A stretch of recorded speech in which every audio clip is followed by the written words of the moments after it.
This is my girlfriend. Yay! Let's go, Bowser. How do you Mario? You're going fast now, huh? Yeah, what the heck's a Sonic bullet? Little girl. He's a magical Italian flying through the sky with a magical caveman. Oh. Look how funny this is. Hey, look at this. Look at Mario dance.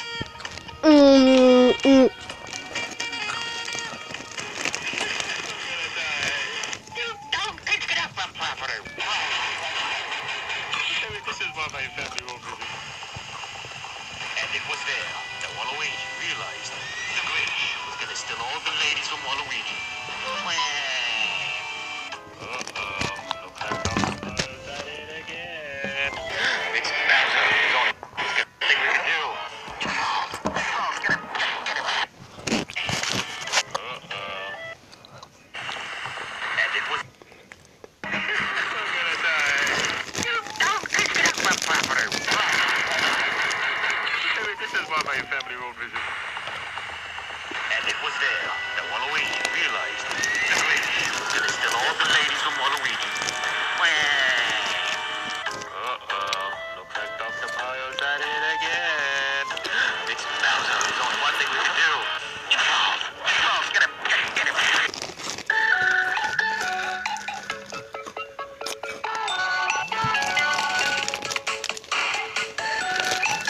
Anime!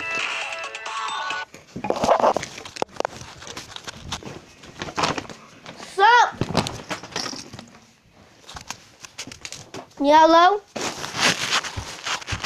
I'm giving the phone to her right about now. Thank you, honey. Hello? I'm thirsty.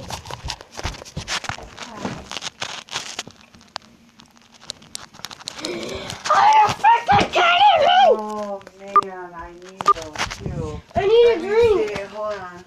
I need a drink. What size? Yeah. How much? 10 of these? Oh, no way. I don't know anybody who would pay that. Oh my gosh, you got, no, do you know how much they are in reality? $3.50 and the 10s are $5. Yeah, don't ever buy them from someone that's charging you that much. Holy shit.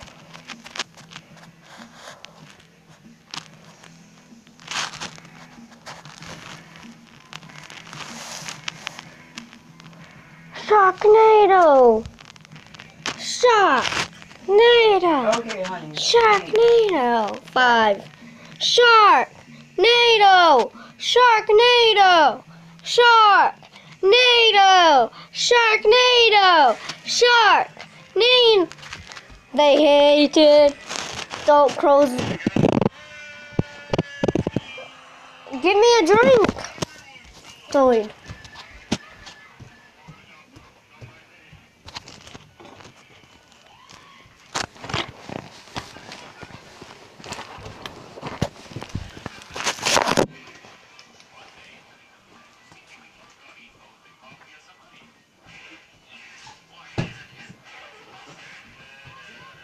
No, Bowser. No, Bowser.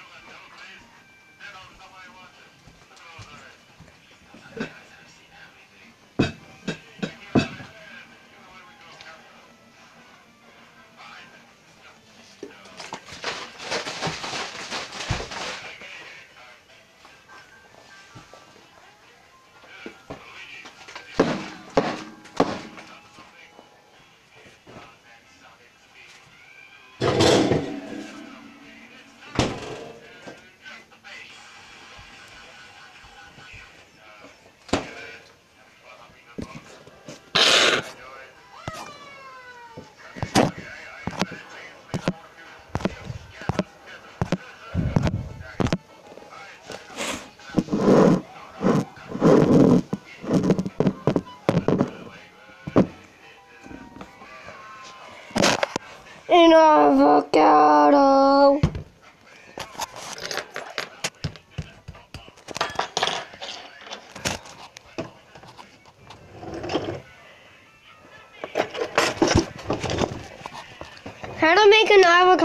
sponge. No, no, no, no, no, no, no, no. No. Give me something to drink.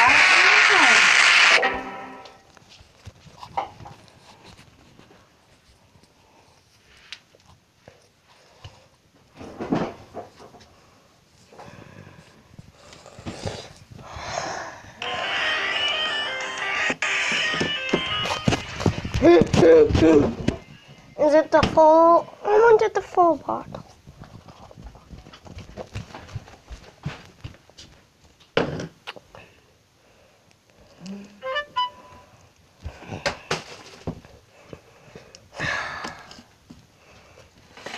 I'm glad that I found my phone. My new one, anyway.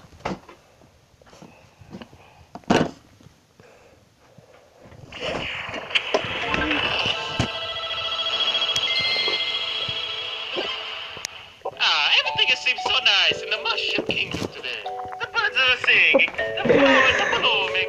The world looks so peaceful today. I wonder why these shit were being attacked by a shark. Listen! Oh, God! No, I'm out. No, I can't do this shit anymore. Come on, Thomas, let's get the fuck out of here. Oh, shit! Let's go. Alright, guys, here I am with the new Smash Brothers game for the Switch. Super A Smash Bros. Let's see what we have. Oh, we have a very familiar roster here. We have Nos, Vex, and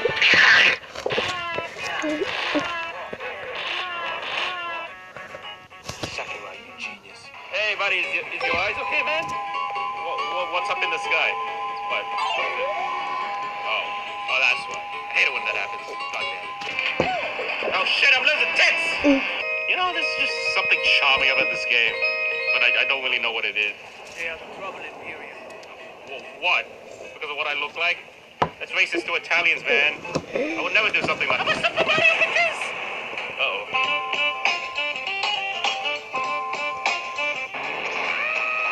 Shut up, Peach, and get in the goddamn clown car. Oh, that's much better. Just normal, plain, vanilla Mario games. That's what I like, and what the... Is it before? Is that you?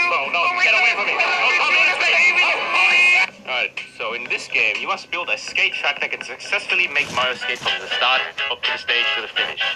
That should be easy enough. It's gonna put this bomb here.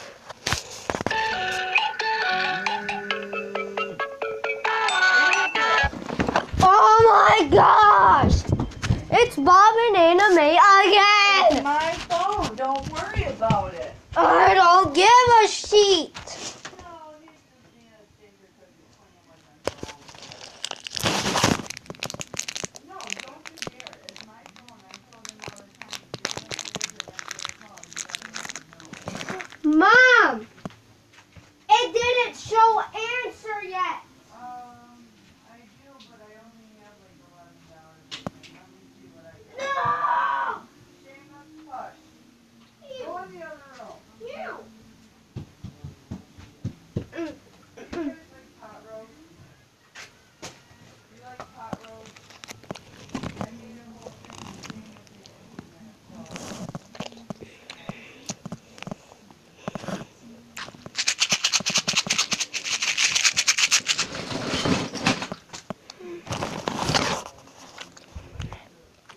Do do do do do do. Sorry, friends. Sorry. This is from Sage. I'm not going to sit here listening to everyone in this place.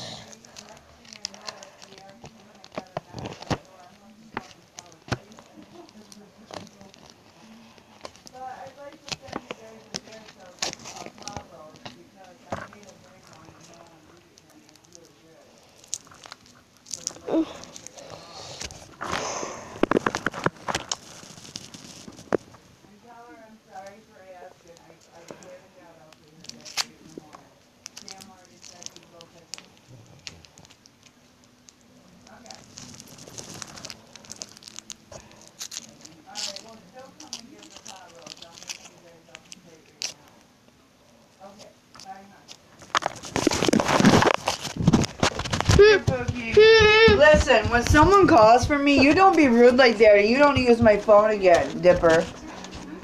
Do you want me to make you a plate? Yes. And can you buy me another Dipper hat?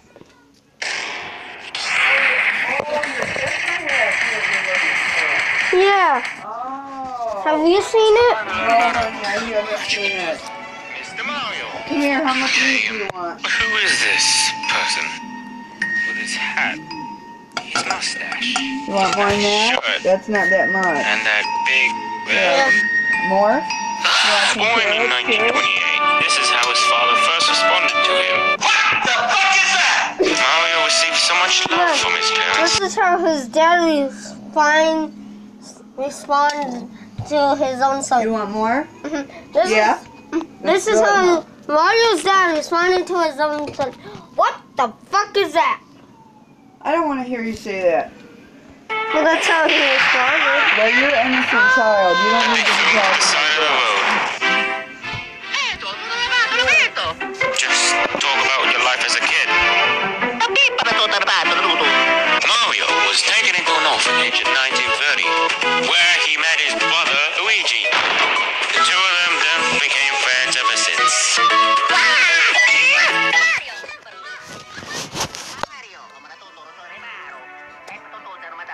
School life for Mario was quite different. He was perfect in class. Well, sort of. He was very popular.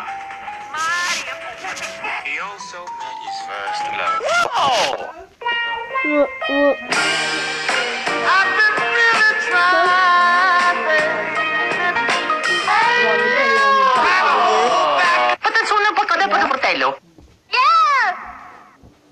Shut up, you goddamn. But his vein didn't last forever. In the middle of the school year, Mario was found using drugs. These drugs cause dramatic effects. He's actually acting normal right now. Mario's rampage would go on and on. Get the fuck down from there! Eventually, Mario burnt down the whole school.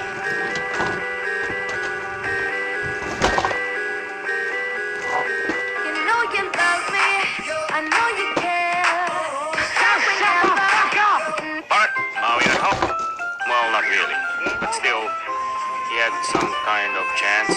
How did it feel to be on drugs and be so hopeless?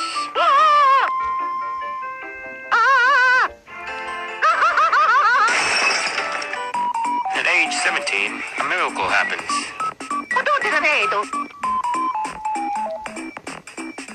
Oh no!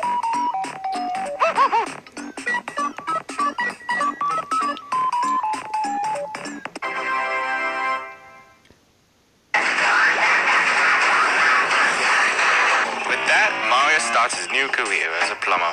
Many adventures inside the pipes.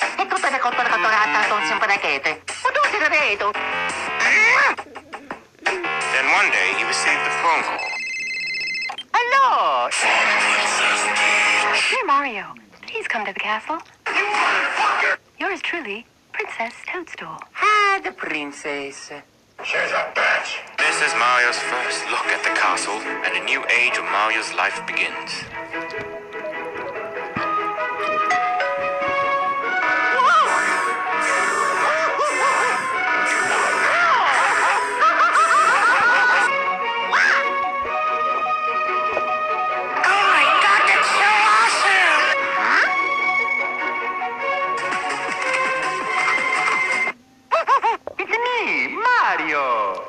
Instead of cleaning pipes, Peach was nowhere to be seen. Instead, there was a large fat turtle in the castle.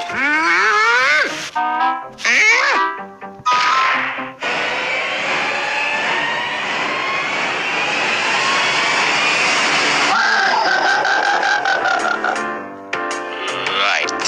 After making Bowser cry like a baby, Mario would keep visiting the castle.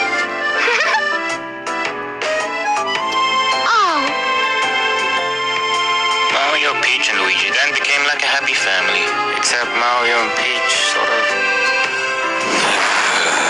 All was good in the Mushroom Kingdom, until Mario stumbled across a company called Nintendo. Back then, Nintendo was a company that was just starting, and they were looking for mascots to use. So Mario went up to Nintendo and said, "You know what kids like? Mario! My body is ready." And that's how Mario's the mascot of Nintendo. What? Don't believe me? Look it up. Nintendo created millions of games about Mario and his life throughout the Mushroom Kingdom. And Mario became a millionaire. Yippee. Again, the rumor broke out that Mario was taking drugs to Nintendo. All this stuff started to happen. Yada yada yada. Mario got fired and now he's another fat ass at home. Though he stayed the mascot of Nintendo. Now he's just living his days fat and working for a sexy, sexy man. Yeah. So live on, you fat piece of spaghetti. And we'll miss you. Yay!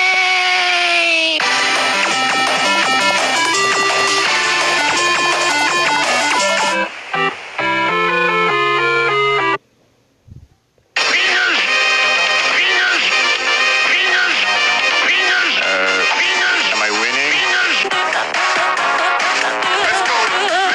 What are we doing exactly? I have no idea. Cooper is coming. Alright, Bowser's taking a dump. Why does he have like a pistol? Where is his vacuum cleaner he had? I like it. I like what's going on here. Look at his face, he's like... Oh, look, glowy stuff. Wow. Ooh, food. Alright, let's do it. You click that and... how high can you get? It depends on how much weed you have. Alright, Mario. I don't think that's how a Zeppelin works. But okay. Alright, I think this is how a Zeppelin works. Mario, he also realizes he doesn't have a license to fly anything. Nailed it. Here we go. Yeah, look at this. My giant stick of doom will protect you. I swear I'm not high. Okay, let's do it. Your goal is $650. Wow. Alright, Mario, good job. You still don't look very happy. How much money do you owe these guys? Oh, yeah. I got Bowser's dad. Super Bok Choy Dim Sim Wonton Soup Adventure Super Mario. Just kidding. I love you. Everyone's a little bit racist sometimes. Everyone's a little bit racist sometimes. Hey, what's up? I'm high on candy. I guess. Did you call 5, 6, 5, 7? Everyone's a little bit racist sometimes. Hey, what the fudge?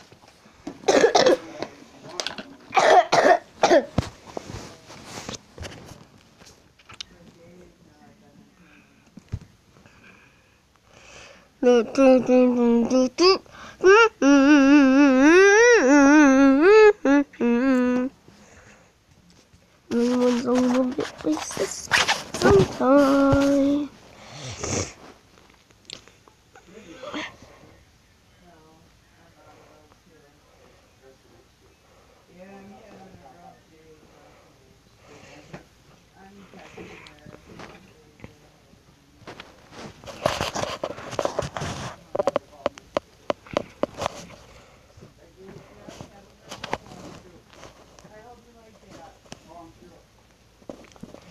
Trap Avenger to prepare to die.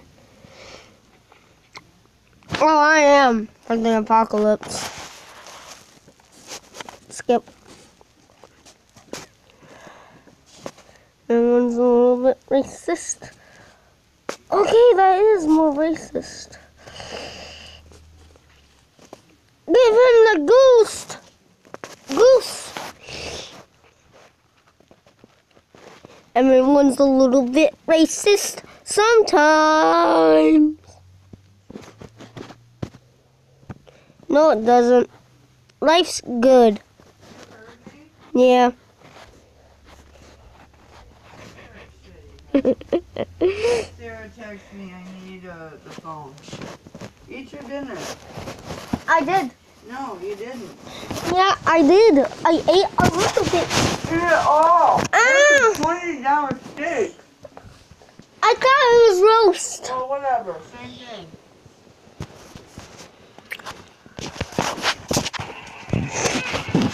Oh, Mario, you look pretty sexy. God, Buzz, what are you doing? Here are my two free hot dog sticks.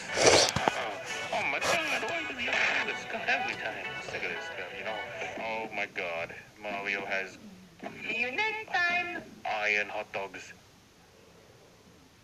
Is this the game? It doesn't look very...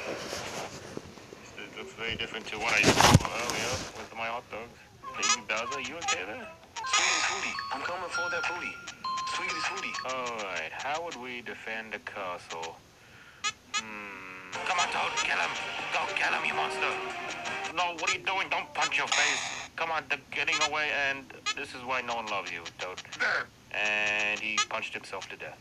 Good job. Can I play as Mario? I want to play as this tire.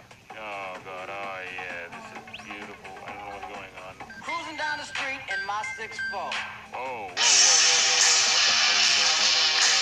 What's this? Bowser and Donkey Kong do? Goody Sooty, I am coming for that booty. Oh, this is so slow! Let's go swimming! Yay! Okay. I don't know what's going on. Somebody help me. I think somebody may have overlooked the part of the game. Oh, good. I think he's just...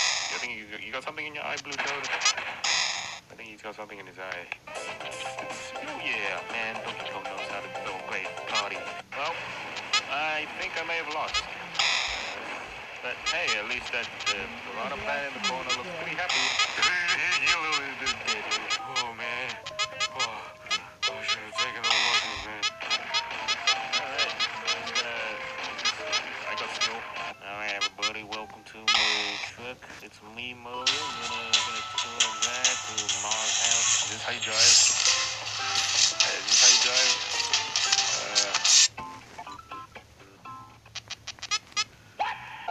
Oh yeah, this feels quite nice. Oh yeah, baby. Oh.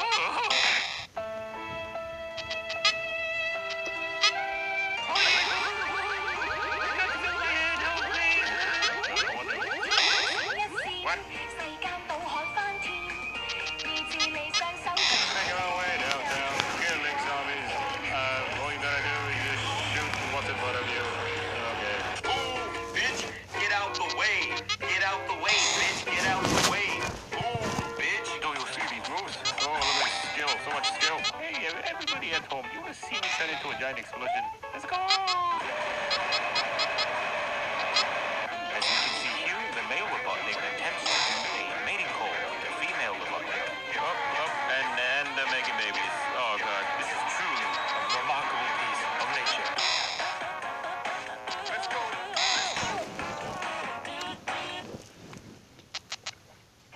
You know what? I give up. Everybody, this is Hump Mountain. Come hump it, fool. Come hump it. Yee! Yes! I love it! Hump it! Oh, yeah. What am I doing with my life?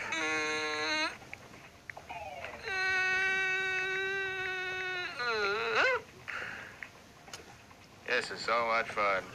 Dead. I wonder what the Goomba's doing. What's this Goomba doing? Oh, God, somebody help me. Oh, man, how do I get out of my house? It's my house again. I'm cold. Who am I? Somebody help me. Who's that ugly lady on the wall? Seatbelt, so we can sing.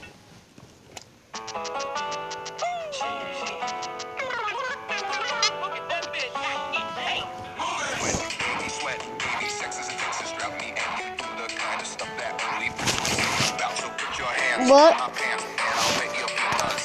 Some Cisco, yes, I'm good and you're getting two thumbs up. You've had enough of two-hand touch. You want it, rub your out of bounds. I want you smothered, want you covered like my waffle house. Hash browns, gonna kill it, but X never reach. I just requested this to myself. Rise an hour early, just like daylight savings time.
people have a crush on Isabel.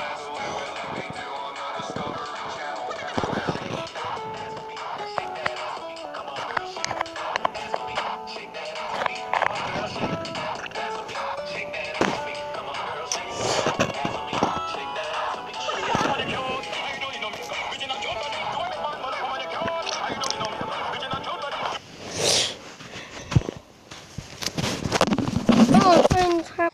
Jeez, that sound.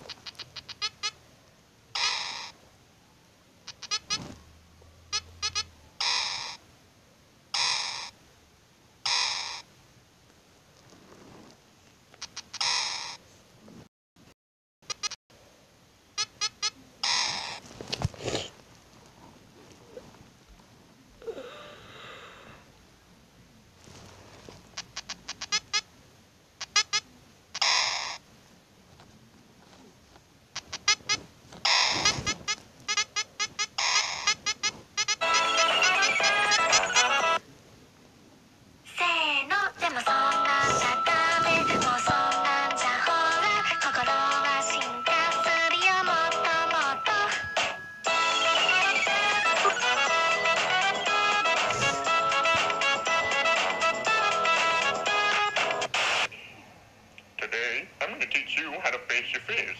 Now, the first step to facing your fears is... 手を襲ってみろ。あの女の子は確実に死ぬ。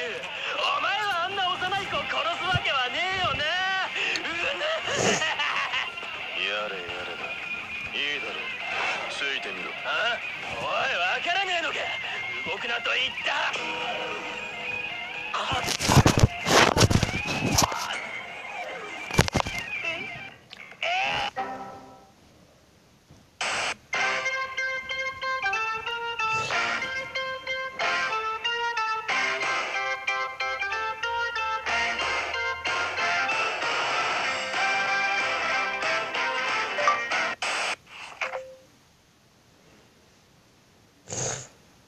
Doesn't even rhyme. What the heck? Thanks, mailbox. We just got a letter. We just got a letter. We just got a letter. We just got a letter. Wonder who it's from.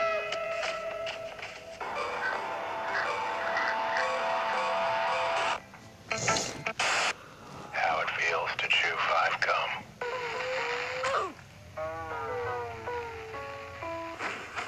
Stimulate your senses. Oh my God, look at that face. If you're feeling suicidal, you've come to the right place.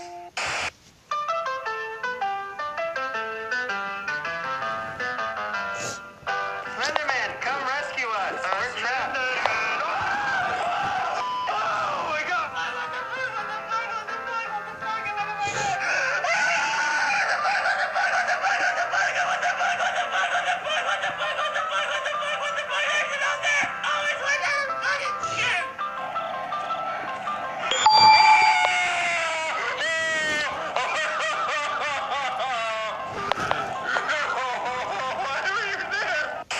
Hey, Vsauce, Michael here.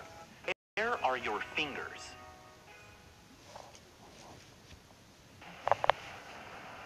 Hey, Vsauce, Michael here. If that was you on the phone and you on the bus, then who was flickering the lights? It's me, Austin! Oh, son of a bitch! What? Hey, I bitch fast. Hey, taking my dick in my pants. Hey, my bitch don't love me no more. Hey, she kick me out on like.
Me.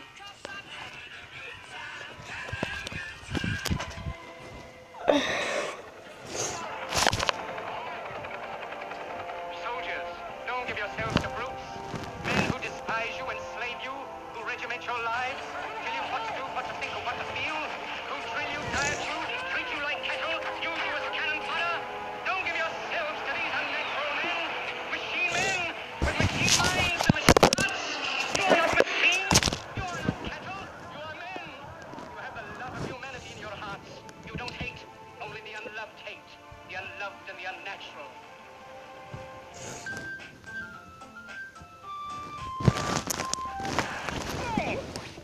We painted the whole house, and without getting a drop of paint on anything but the flapping bottom. What's that? Every day, I imagine a mine that's filled with diamond ore. Instead of hearing music, you hear this.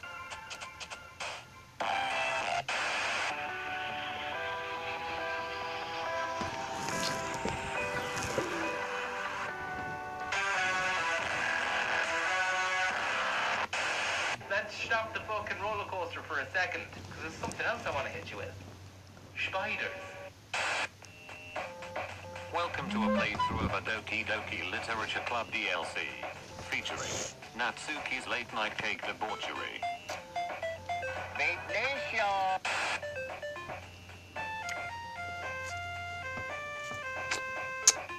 First off, we would want to bake a cake, because why the fuck not? This is after all a whimsical skit. That sounded way better in my head. Perhaps we can find intelligent life here. Shove your massive cock up my gaping anus, Natsuki. And so the search continues. First we need wheat. Done. Now sugar. Fucking easy. Now milk.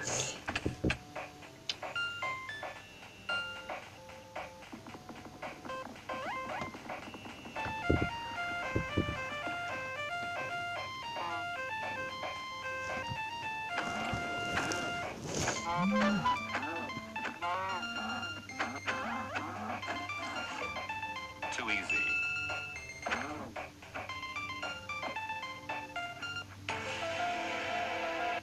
Now the egg. Hello? Is it me you're looking for? Shit your fucking monthly, you flightless white slob.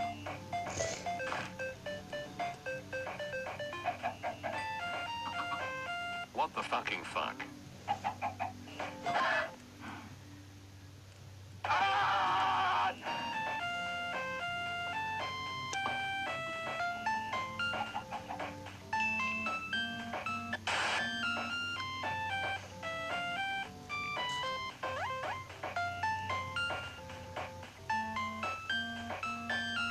Now that the cake is finished, we must add the final touches.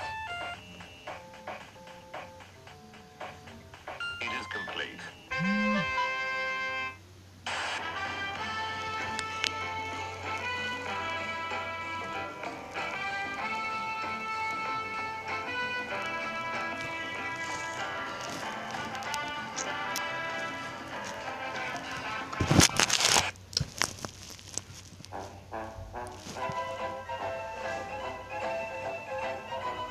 Это тот фраер с нехилая волына. Слышишь? Ну ты стой, не рыпайся.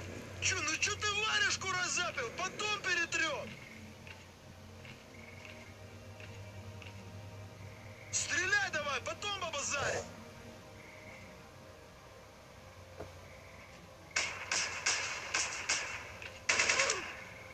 Ты чё, охренел?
Oh,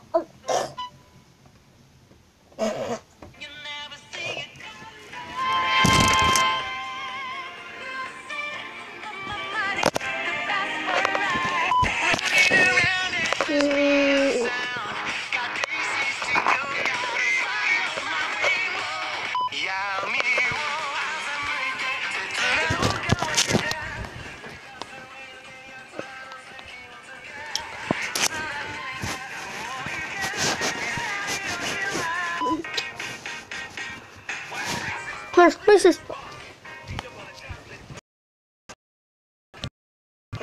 And into the flavor save for.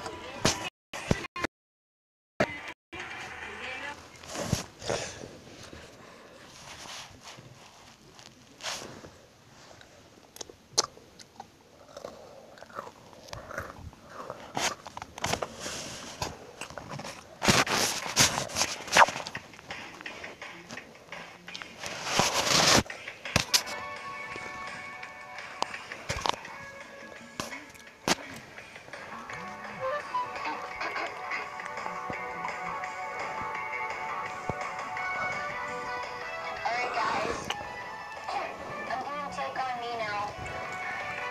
Alright.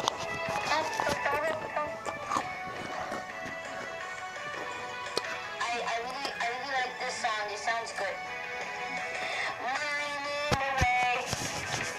I don't know. But to mine, I'll mind this anyway. In this Minecraft day, so beautiful and so divine. Words that I found, mine diamonds, mine diamonds. I'll mine them, so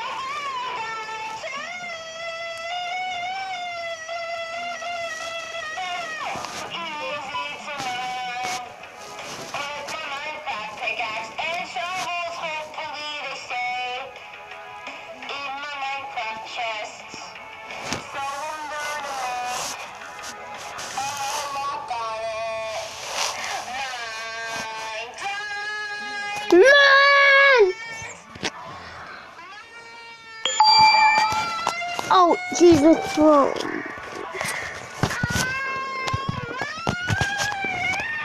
Jesus, throne.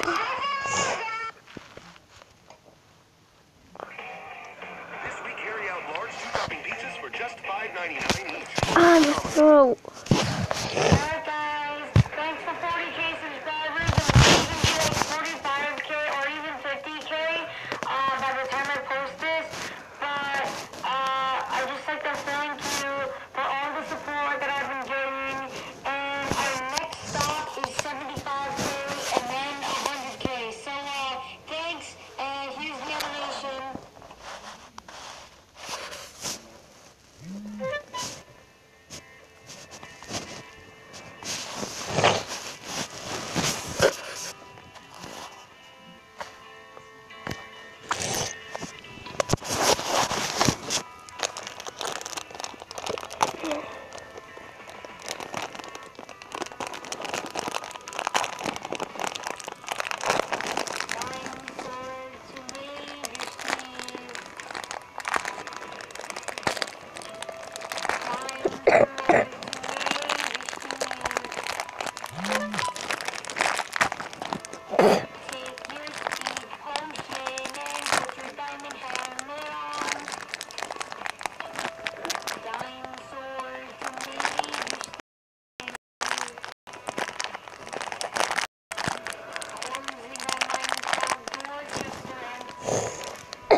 Check your pickaxe and may much love be with you.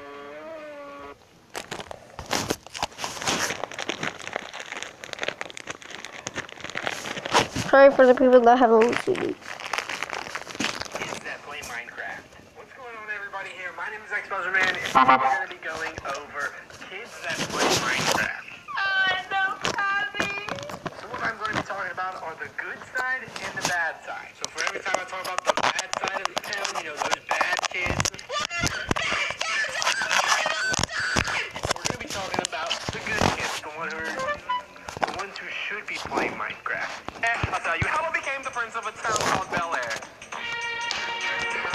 We're going to be comparing the two, so go ahead and comment down below the worst type of kid that you know in Minecraft. Now this kid doesn't necessarily mean someone who's 12 years old. It could be from 5 years old to 50 years old. It does not matter. Like, you can be a kid when you're 50. Like, it's possible, idiot. Go ahead and do that. I'm thinking about starting this into like a whole series to where we talk about kids in every type of game possible. So suggest down below what you want to see next as well. Maybe like kids that play Roblox.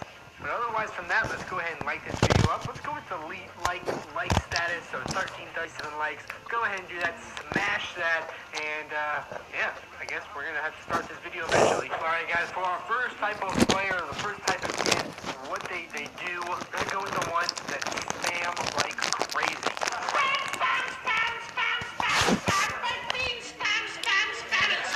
These are these kids that are typing paragraph memoirs all about the freaking game. Exposer man, you don't know my life, you deranged piece of chocolate-covered, mushroom-headed, apple-skinned, Dorito-flavored, encrusted, and Taco Bell lying piece of Minecraft Roblox 2% milk cow pasture, doo-doo-headed Hunger Games teamer.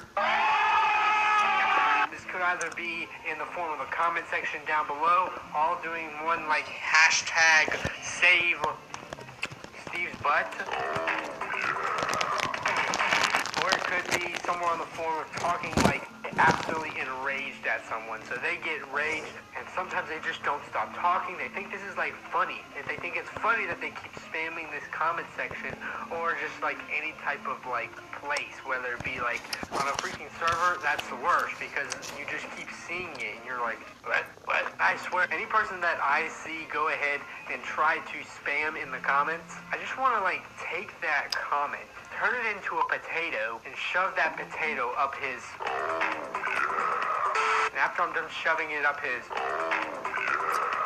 I'm going to take it out, cut it up, grate french fries, and make him eat it. That just got really weird. On the contrast, we're going to go with the guy who doesn't say much. These are the cool guys that you really like. They're not the spammers. These types of kids, they just say what's needed to be said. Another thing with the spammers, whenever they say freaking team up, this isn't tag, you're it. This is a solo 1v, 1v, whatever it is, 1v8. Like, everyone needs for themselves. Don't spam that stupid team reference. I don't like it. Rolling up on the next one, it's going to be the kids that get triggered 24/7. When they get triggered, they spam. I mean, you could say one little comment towards them, and there could be 50 of them that do this. Don't ever touch me. You could simply just tell them what to do, and like I said, they will not. They'll be like, I know more than you. and it gets awkward. It's real awkward. I feel like I'm walking on needles. Anything I say or do, I could totally obliterate it. Exodia obliterated. Exodia! Obliterate! You see it a lot if like you're a content creator of any sorts. Someone like me, actually, like Sky does Minecraft. It happened to him recently. To where you don't cuss a lot. Like, I don't cuss at all really in my videos. I might have slipped up once or twice, but I try to keep it very kid-friendly. So if I happen to like slip up once in a while, oh man, it's an onslaught. Like, I could be like, duck fart.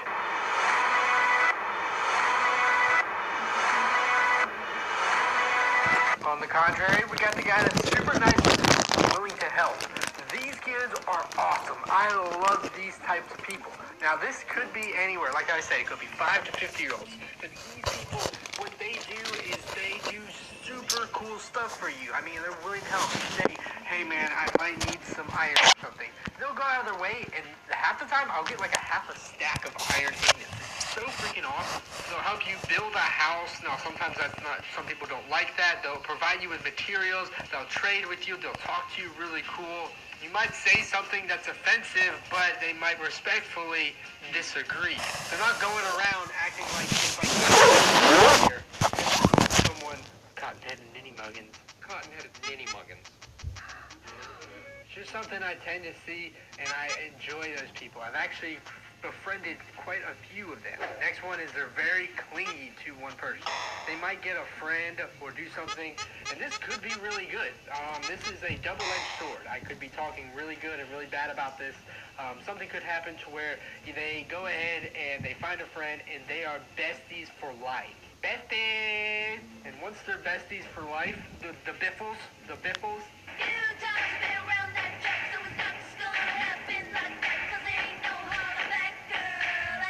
they will have that person's back no matter what. I mean, literally, they will have his back. They won't stop, they'll latch on to you and they won't leave. It's like something like this. Get off of me! That was probably the lamest depiction I've ever done. Gotcha, bitch! But I guess that can be good and bad if you're gonna get in a tough situation to where you're talking like crap to one another, they have your back, things like that. But also it's just like, some space. Need some space. On the other side, they do have friends and they have lots of them, but they don't rely 100% on them. What they do is they like to branch out. They play a lot of games with a lot of people, or maybe it be like a specific type of jump craft or something like that. You see them a lot on the smaller servers, these less known ones. They kind of gather a community to where they're all independent, but they conversate and they talk all to each other. So it's like a 20-person conversation. Now that sounds really bad. That sounds like it's super hectic, but they don't say enough to where it's just like it's too fast to read. They say things here and there. They give each other crap. It's really cool. It's really fun. If you've never done it, go on a really small server, maybe like 100 people. Hand it to me, please. Maybe even 50 people or less would be good. You can talk to people, and it has to be a server that you're genuinely enjoying. I love doing parkour.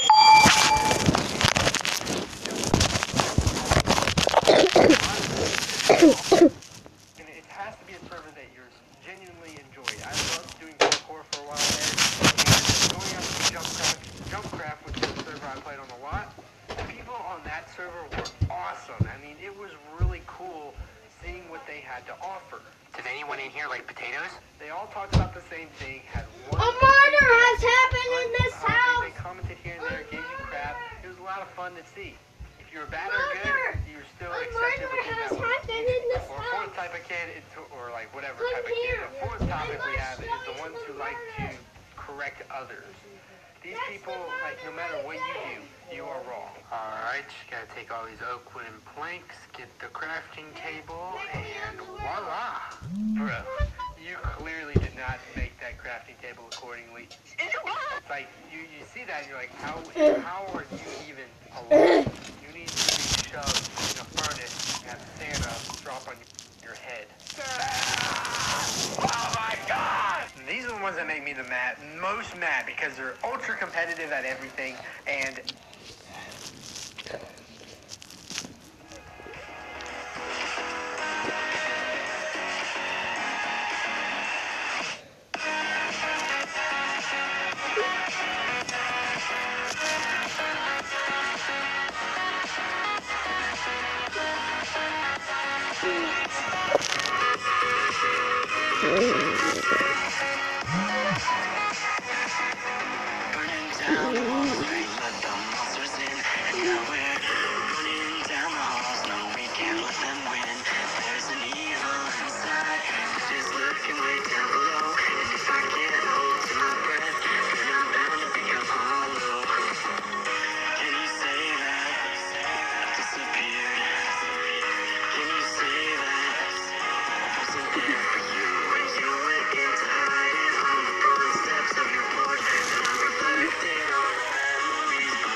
When I got my very own Nintendo 64 as a kid, I was crazy happy.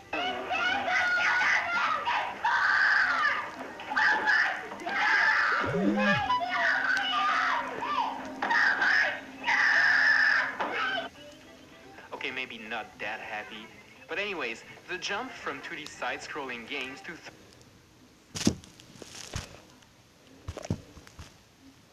3D platformers was giant, and the possibilities seemed endless.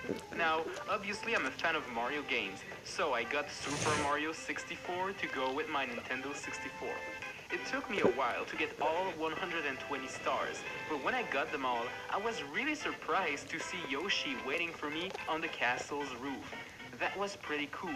But little did I know that while I was playing with Yoshi, some crazy theories were being written about a certain statue hidden in the castle's courtyard. This statue, to be exact. What is so special about it, you might ask? Well, let's take a closer look at it. There seems to be something written on the statue itself. It is hard to tell, but many people claim it reads, L is real 2401. What does that mean? Well, let's go back to the basics of Super Mario 64 first. In this game, you collect stars as Mario. You jump on Goombas, collect coins, and save the princess by defeating Bowser. So, what is missing here compared to previous Mario games? Well, Mario's very own brother, Luigi. As the game was being played by many people, screenshots started to emerge on the internet claiming that Luigi was a playable character in Super Mario 64 and just had to be unlocked.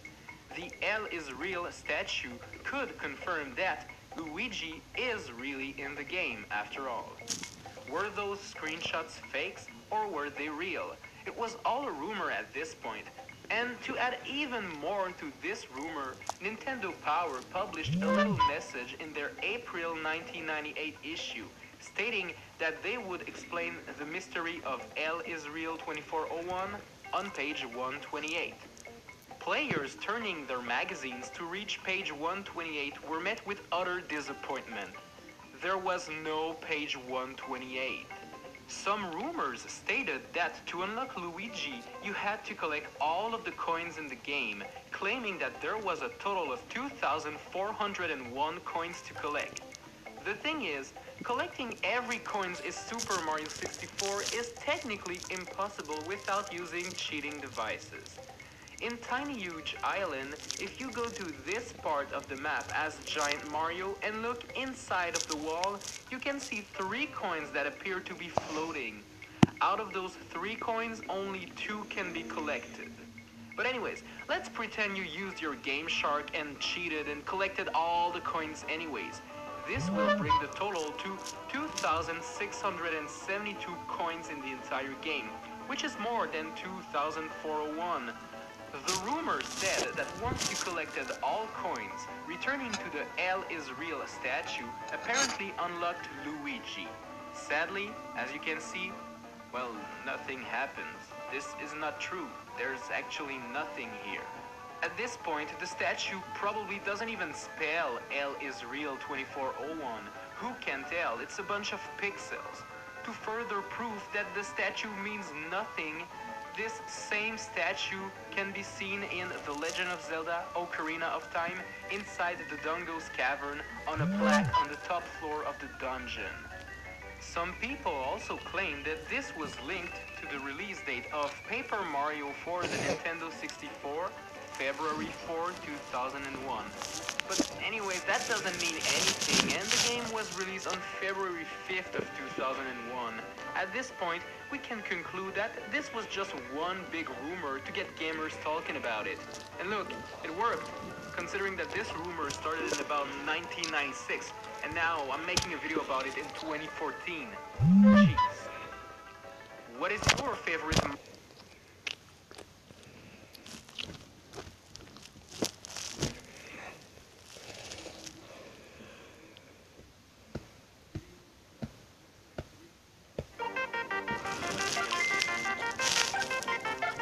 Nintendo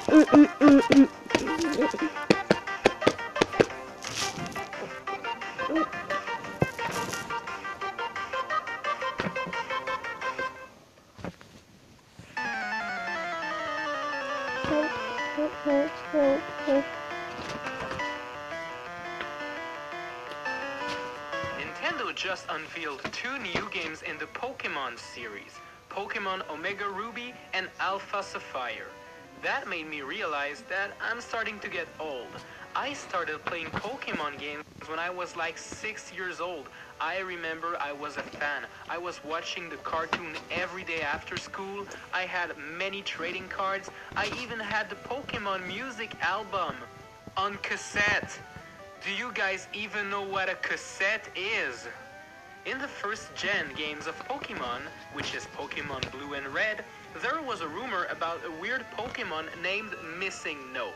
Apparently this Pokemon was a virus left in the game, and it would corrupt your game if you saw it or captured it.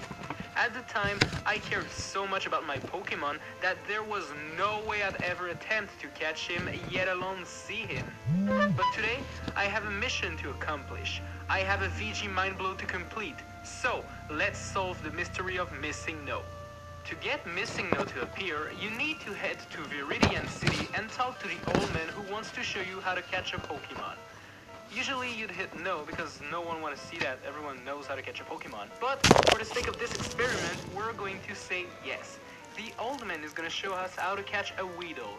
Then, without moving, we're going to fly to the Cinnabar Islands. Once there, we just have to head to the right and surf on the line that separates the sea and the land. You see, meeting Pokemon when surfing is not anything new.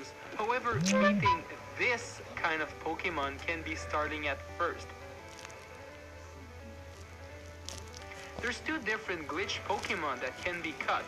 Missing No and this weird name containing an M. Yeah, we're just going to call him M.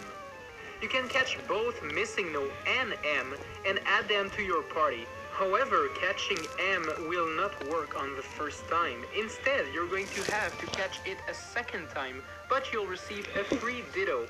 Yeah! What's even weirder is that once you have met either M or Missing No, any item that is found on the 6th slot of your backpack will be multiplied. You will actually have 128 more of that item. Pretty useful for Master Balls and rare candies.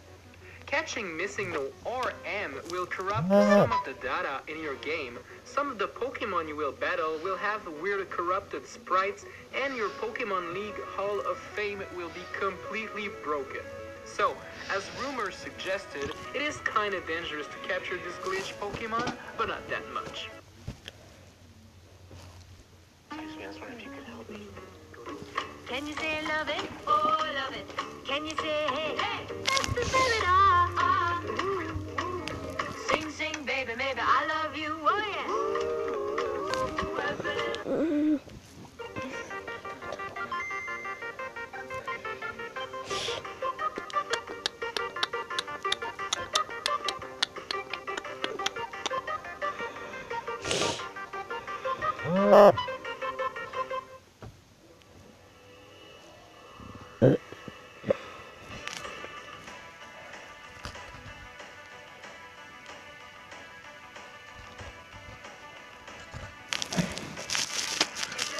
Sonic the Hedgehog's been through hard times.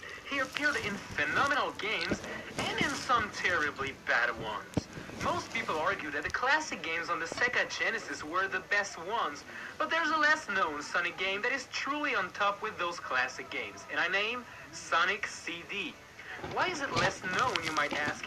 Well, because it required you to own a Sega CD, and no one wants to own a Sega CD. Despite being one of the best 2D Sonic games ever, Sonic CD hides some weird and creepy secrets that we're going to talk about today. So, in older Sonic games, there's usually a way to unlock special things using cheat codes. The most common unlockable is the sound test mode, in which you can listen to music and sound bites used in the game. Well, Sonic CD is no exception to that rule. To unlock the sound test mode, you have to push down 3 times on the D-pad, followed by left, right, and the A button. You will then be prompted to choose the sound you want to listen to. What's really cool about this sound test menu is that by entering certain codes and then pressing start, the game will show you some special screen. For example, there's a secret screen showing Tails next to a car and the message, "See you next game," appearing. There's another one in which you can see Sonic dressed up like a rapper with Metal Sonic and Dr. Eggman behind him. A third screen shows Sonic dressed up like Batman. I'm Batman. A fourth screen shows a really cute Sonic who looks like a plushie. Oh, he's so cute! Those screens are all fun, but the last screen isn't for a fan of art, trust me. So, by entering the value 46 for FN, 12 for PCM, and 25 for DA, you are shown this screen.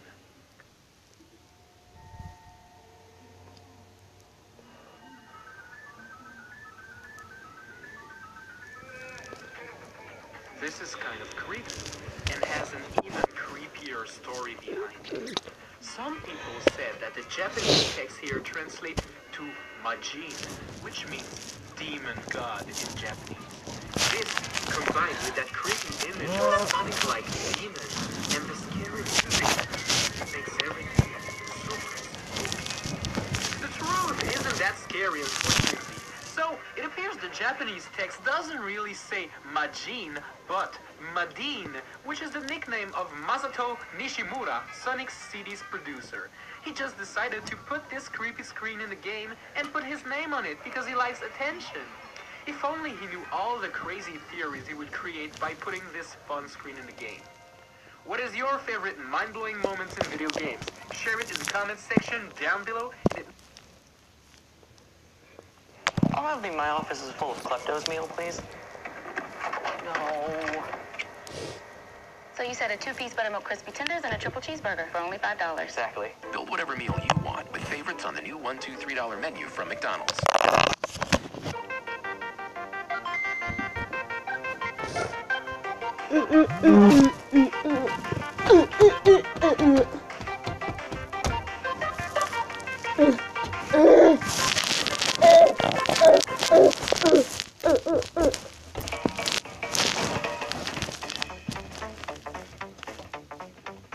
Super Mario Galaxy 2 is without any doubt one of the best Mario games ever made. Hell, it's one of the best Wii games ever made. Top 10 Wii games, you should watch it. There are so many memorable stages and power-ups. If you haven't played this game yet, then what are you waiting for? Go play it. Just pause the video, go play it, and come back. Okay, I'll be waiting for you. Well, in the game, one of the galaxy is named Shiverburn Galaxy, in which there are some ice and fire parts. Shiver, burn, you see what they did there? It's a very creative galaxy, and it's kinda cool. It seems at first just like any other levels, but there's actually something really strange about it. At a point in the galaxy, you can go in first-person mode and look around. And if you look far enough in the background, you will see 3 figures on the edge of the map looking at you. What are those things supposed to be? It's kinda creepy. It doesn't matter where you go, those 3 figures will always be there. Here's a screenshot of them in Super HD. Yeah, that's kinda creepy. But the creepiness, it doesn't stop there. Eventually, someone hacked Super Mario Galaxy 2 and tried to find out more about this mystery, and he found out that the map is named Beyond Hell Valley, and the creatures are named Hell Valley Sky Tree. Now, what is happening here? Mario's supposed to be a family-oriented game, and hell and demons, that's not Mario game material. Maybe it's just an inside joke amongst the game developers, but what if there was something more evil about this? What if Mario was actually some sort of haunted game from hell that is meant to control everyone and turn them into demons? Yeah, probably not. What is your favorite video game mind-blowing moment? Share it in the comments down below, and it might be used in...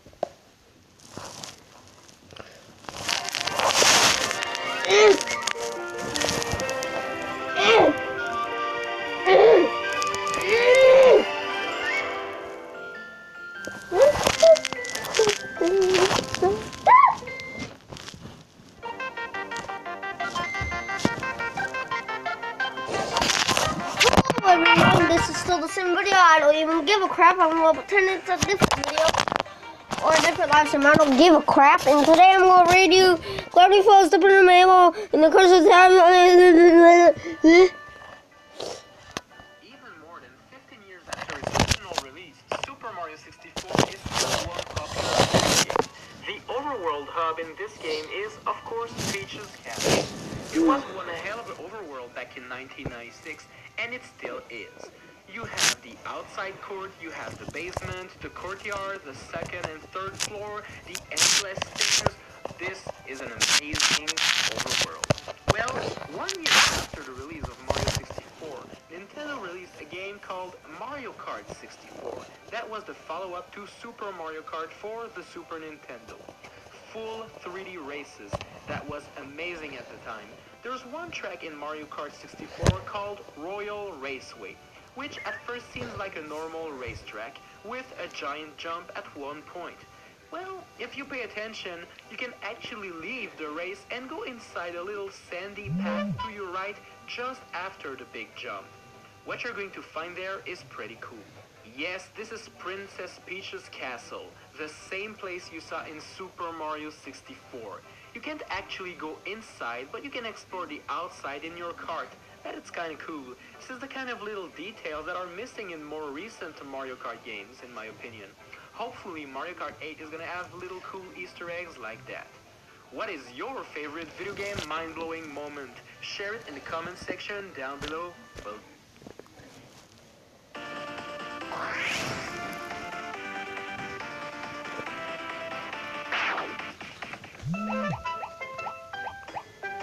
Region Locked. Welcome to Region Locked, the show where we look at changes between the different versions of the same video game released throughout the world. Today, we take a look at Super Mario 64, so let's begin. One of the biggest differences between the Japanese version of Mario 64 and the others is the serious lack of voice acting coming from Mario. You can actually tell the differences as soon as you launch the game. Hello!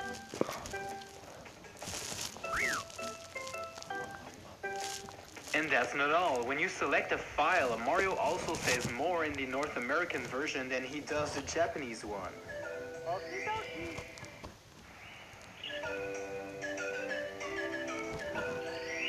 The same thing occurs with the course selection. Let's go!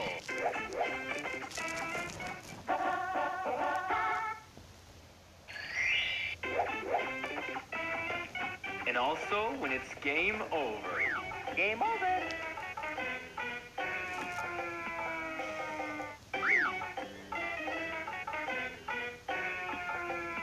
If you stay idle at the main screen, a demo of the game starts playing. In the North American version of the game, Mario invites you to press start to play, a thing he doesn't do in the Japanese version. Press start to play.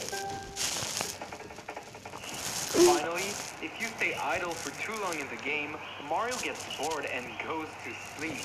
And once again, Mario is dead silent in the Japanese version. I'm tired.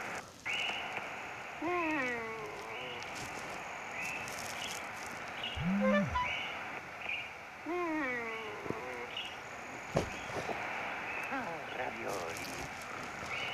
Mamma mia.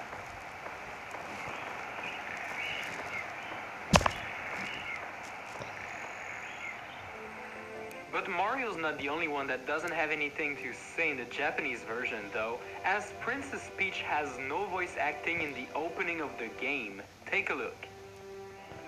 Dear Mario, please come to the castle. I have baked a cake for you. Yours truly, Princess Toadstool. Peach.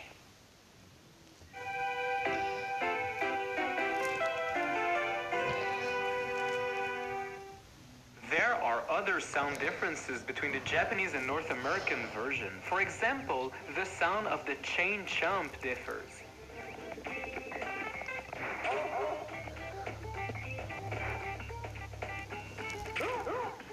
I don't know about you, but I think the Japanese version feels way less threatening. It just sounds like my grandma when she's coughing. Every time you pick up a red coin, you hear a little sound, and the more red coins you have, the higher the pitch gets. Well, that's not the case for the Japanese version.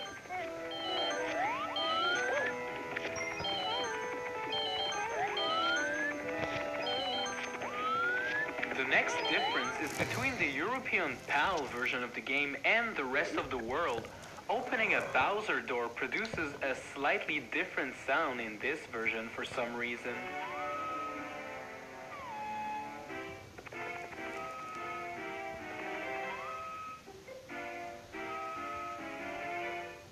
Speaking of that European version, did you know that it runs at a slower frame rate than the rest of the world? This is due to the PAL version operating at 50 Hz, while the North American version runs at 60 Hz.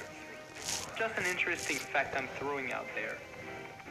But besides voices and sound effects, there are also a couple of other different things. For example, the painting used for the Jolly Roger Bay differs between the Japanese version and the North American one. The Japanese version shows a bunch of bubbles underwater, while the North American one displays a sunken ship. It is not really known why this was changed, and what's even funnier is that every version of Super Mario 64 DS uses the Japanese painting. Well, I guess someone at Nintendo really disliked sunken ships for some reason. While we're on the subject of Jolly Roger Bay, let's talk about Jolly Roger. There's this star that you have to collect by using the cannon to get blasted to this pole over there. Oh, what happened there? So I was saying you get blasted to this pole over there. Well, in the Japanese version, the star lies right in front of your eyes. The only thing remaining is to grab it. In the North American version, though, the star is inside a box that you have to break first. In Cool Cool Mountains, there's this mission where you have to bring the baby penguin back to his mom safely. The star that you get for completing the mission appears at a different place depending on which version of the game you play. The North American version is easier to get as Mama Penguin is not in your way. There's one thing for sure though, in any version of the game you can pick up the baby penguin and drop him off the map after receiving the star. Yeah, I know, I'm a monster.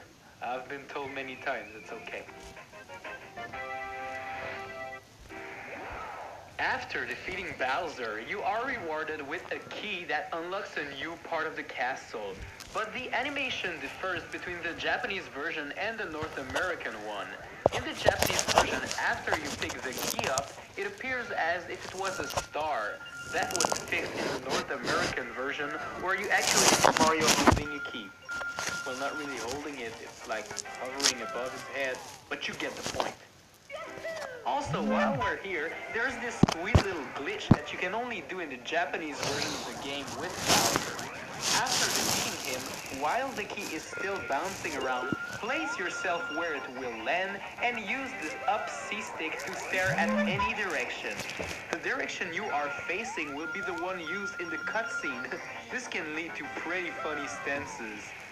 Like this one. Mario looks so classy here. No.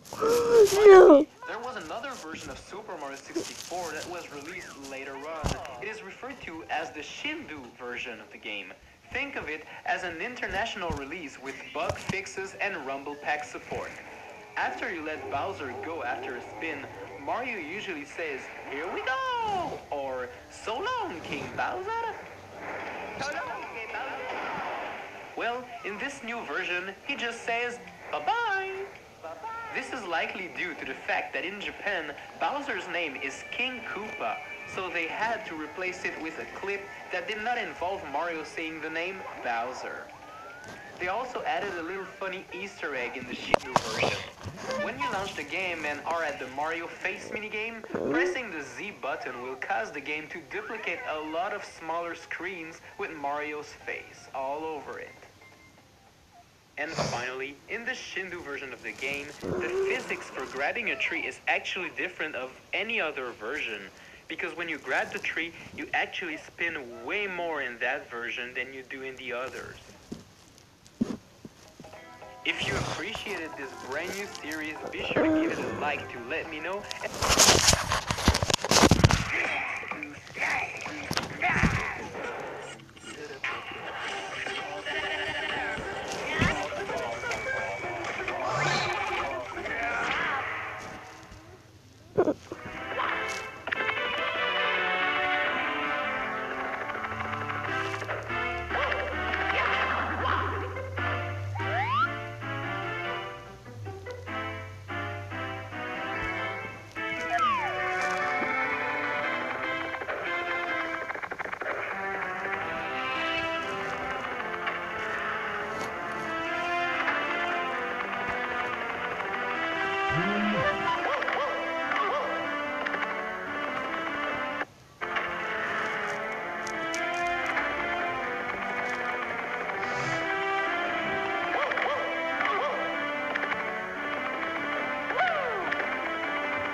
over 16 years ago, but even to this day, we are learning more about it. Back in 2012, Rob Dog discovered a trick named log skip, allowing speedrunners to reach the southern portion of Toad Town early. It can be performed by first exploiting a glitch known as NPC clipping, where we hammer between a character and another hitbox to offset Mario's position. To easily get out of bounds, this can be done by holding left, waiting until Ralph bumps into us, jumping twice to inch him closer, hammering, then simply jumping. Log skip itself is executed by falling at a precise downright angle from this position, switching to upright immediately upon respawning to touch the nearby loading zone for 1 frame, holding slightly left of up left after doing so, and finally rolling to right. This is very challenging, but if done correctly, the loading zone will be triggered from far away. Mario's angle is maintained when we transition into the next area, spawning us out of bounds and bypassing the debris that normally prevents us from accessing this place until after Chapter 1. Typically, speedrunners perform this trick once obtaining Bombette and head straight to Mount Rugged. But recently, I discovered an interesting softlock exclusive to the English version. Speak with this bubble, and he deems you worthy of possessing a magical seed. Talk to him again before completing Chapter 1, and there's no text available, permanently locking us in a cutscene.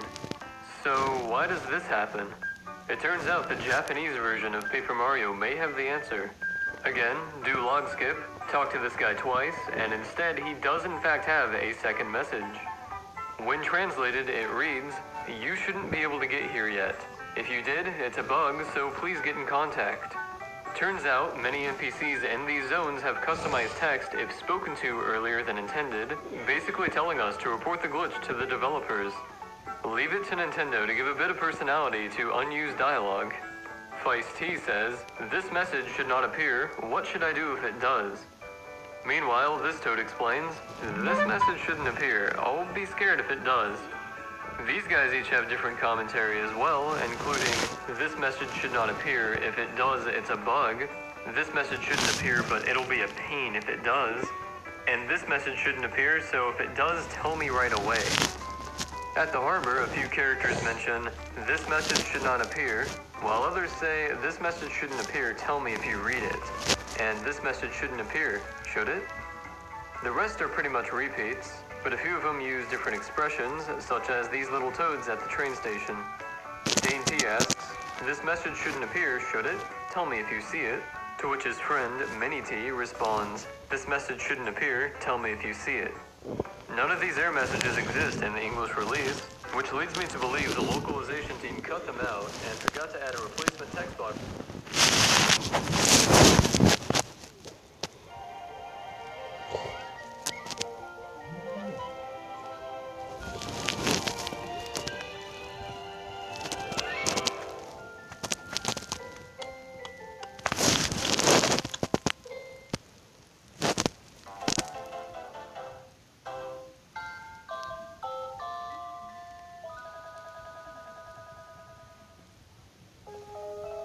Crystal Palace is full of puzzles, often using illusions to confuse the player. Even the enemies are capable of deception, sometimes transforming into Mario's partners. Throughout the chapter, a few segments involve conversations between disguised duplicos, requiring us to pay attention to the dialogue in hopes of discovering the real follower. In this case, 4 fake bombettes try to trick us, and we can eventually hammer the imposters. Failing results in a battle, but by correctly identifying our friend, she gives us a kiss. If you were to attempt leaving instead of solving the puzzle, the army of bombettes will carry Mario back, unless you execute a glitch exclusive to the Japanese version. Mario can move at a rate of 4 units per frame while running, a speed of 6 when riding lackluster, 8 while spinning, and 10.8 with speedy spin. In other words, the speed value is how many units Mario can move every 1/30th of a second. The cutscene where these bombettes carry us back is activated based on our current X coordinate, so while standing at an accurate enough position within 2 pixels, a high enough speed value, and a buffered spin allows us to touch the loading zone the same frame the cinematic begins. But no trigger exists to update our storyline sequence position. This means we have the ability to change Mario's active partner, but returning to the room will restart the bombette cutscene. Smashing the fake bombettes will then result in a glitchy sequence where our active partner replaces her. Some followers still work as intended, so they end up kissing Mario. The reason this occurs is based on the way animations are handled. As an example, when Bombette was talking to us, the game may have been told to play animation 1, but not everyone shares the same order of animations. When someone like Paracari is talking to us, he may display animation 4, but since the cutscene assumes only Bombette is active, other partners play Bombette's assigned talking and kissing animation, even if they don't match the current events. Characters that end up crashing the game likely don't have a valid animation matching the value, or there's incompatibility elsewhere. Also, don't ride lackluster into the coordinate-based cutscene, since that soft locks. Mario ends up stuck floating here until the game is reset. A similar cinematic takes place a bit later.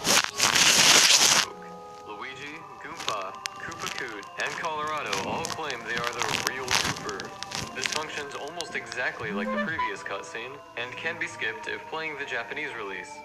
The notable difference becomes apparent after returning to the room and hitting the enemies when Cooper is inactive.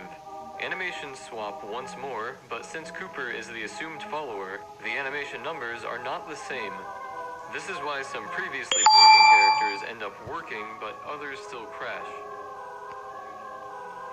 What's really odd is the difference when riding lackluster or holding Watt while re-entering the room. For some reason, the cutscene just doesn't happen. Good game, 10 out of 10. Hope you guys enjoyed the video. Be sure to subscribe if you enjoy the content, and follow me on Facebook, Twitter, and Twitch at Strider7X for updates. As always, thank you guys for watching.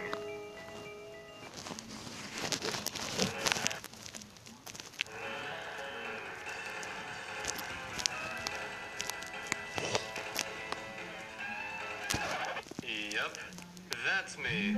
You might be wondering how I ended up in this situation.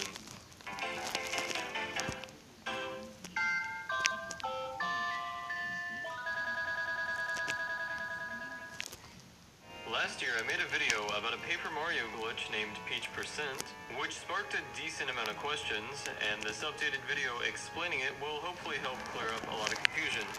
To begin setting up this glitch, we first need to complete the Chapter 5 quiz, which rewards Peach with the Sneaky Parasol.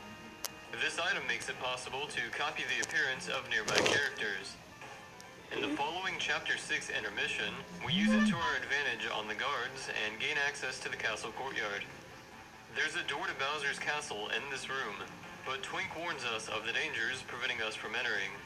However, if you used glitches to skip a previous chapter, re-triggering story progress backwards and entering the respective Peach intermission will leave the courtyard doors still unlocked. Twink is not programmed to prevent you from accessing Bowser's castle in any previous game states, so we can enter as Princess Peach. Simply treading inside will trigger Chapter 8 as well, and the NPCs believe we're playing as Mario. Due to our storyline sequence position, Junior Troopa is prepared to battle, even though he has nothing against Princess Peach. Fighting enemies as Peach is set to function similar to the Kami Koopa encounter during the final battle. However, Princess Peach becomes the intended target rather than Twink. She does not have the standard hurt animation, and the game crashes when attempting to load it. People confuse nice and kind, but they're different. Nice tells you what you want to hear, but kind is honest. This bar is made with delicious cranberries and almonds. So guess what? We call it cranberry almond. Find your favorite and give kind a try. As I briefly mentioned not long ago, I recently purchased a Nintendo 64 console and a used copy of Paper Mario. Just for fun, I figured I would check out the previous owner's save files.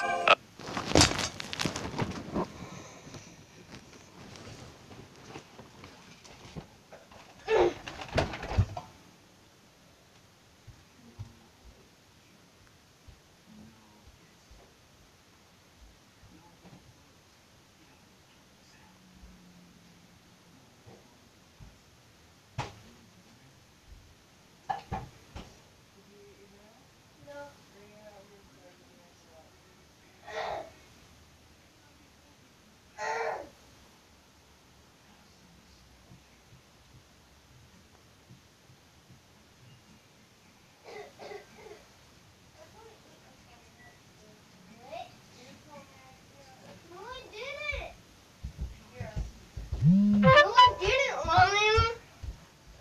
You lie like a bug. Pug. Mug. Rug.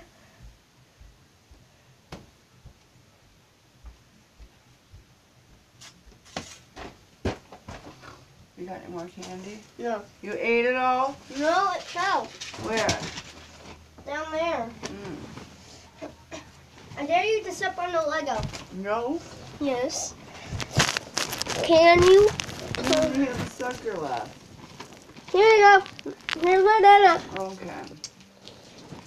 You have to buy me more candy. I said I would. The first one had 10 golden little oinks and the pen. And given the fact it's only a 3% chance to get a single one, I was surprised to say the least. But then it got me thinking, if I were to sell my own cartridge, what would be an interesting way to set up the files for the next owner? After all, we do have quite a few glitches at our disposal.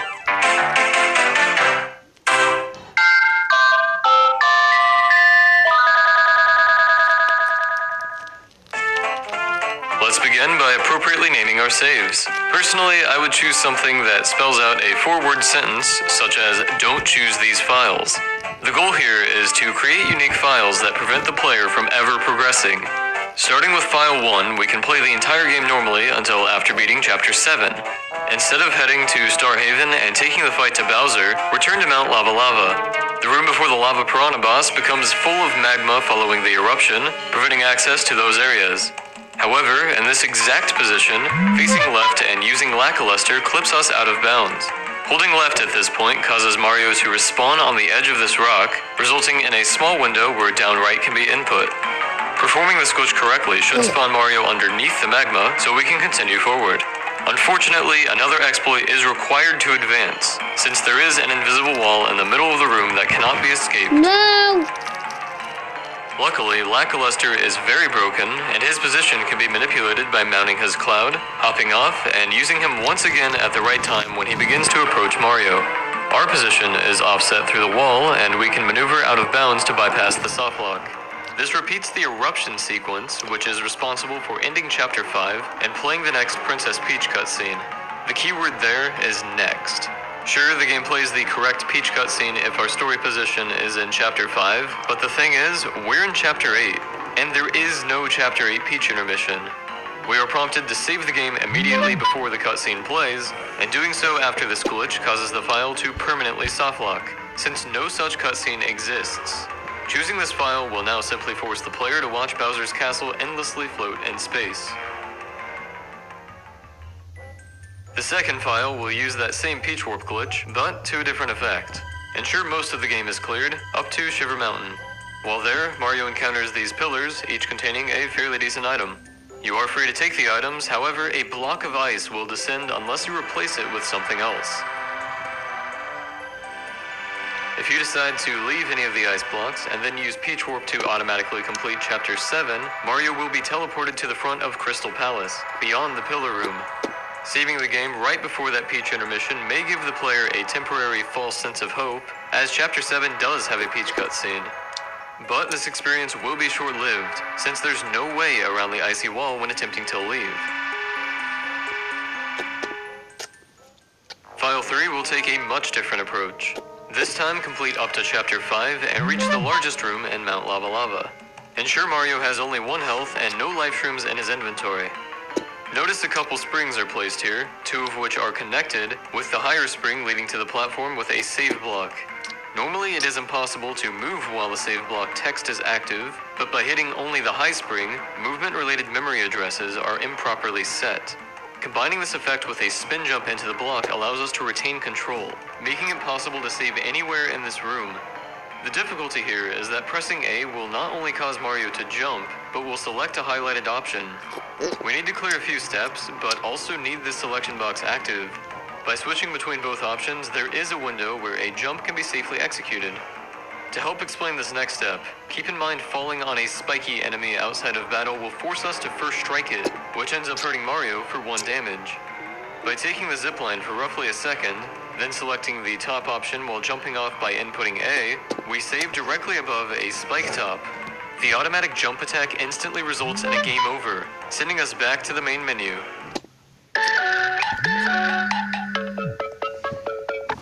Bob Banana May! Bob Banana May! What your phone like that? Oh, you gotta give me the phone. You gotta learn to plug it in, Shayna. Damn it. Hello? It was charging before they called. No!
Yep.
I hate a trap.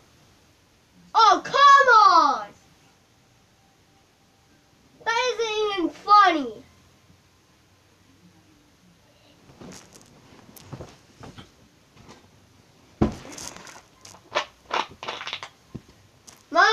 the phone? I want you. Maid.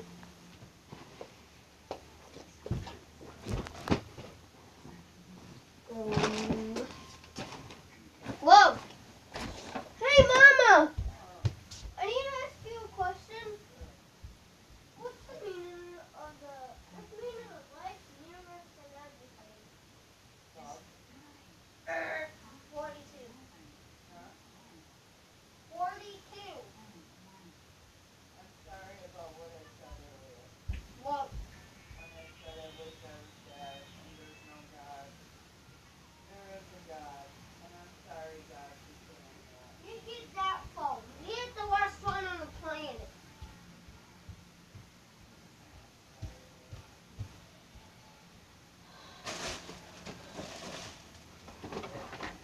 Our final permanent soft lock will take advantage of Goomba. It seems like I talk about him every other video, but for anyone unfamiliar, this guy is only supposed to follow us temporarily.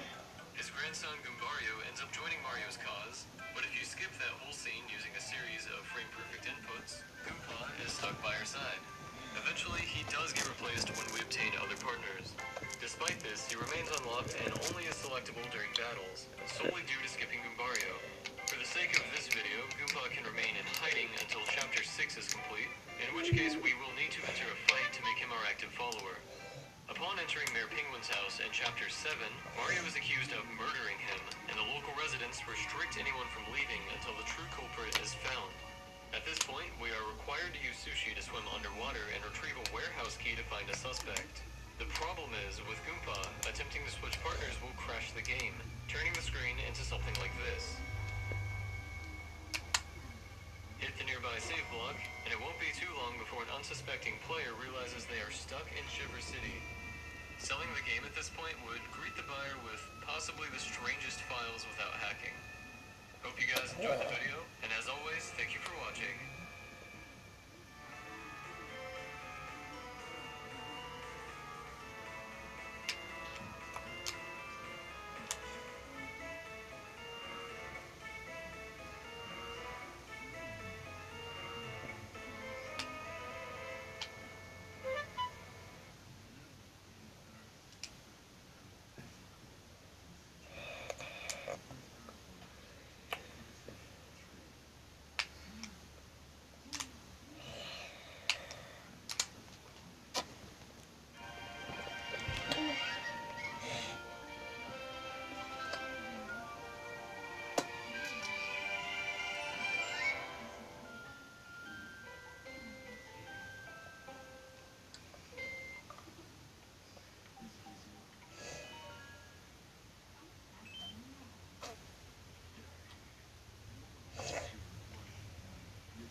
Stanley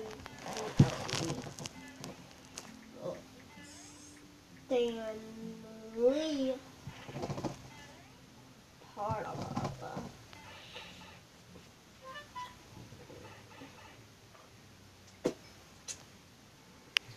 Oh crap!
Let's play the Stanley Parable. Now, there's really not a lot to explain this game. If you've seen my channel before, you know the end is never the end is... Okay.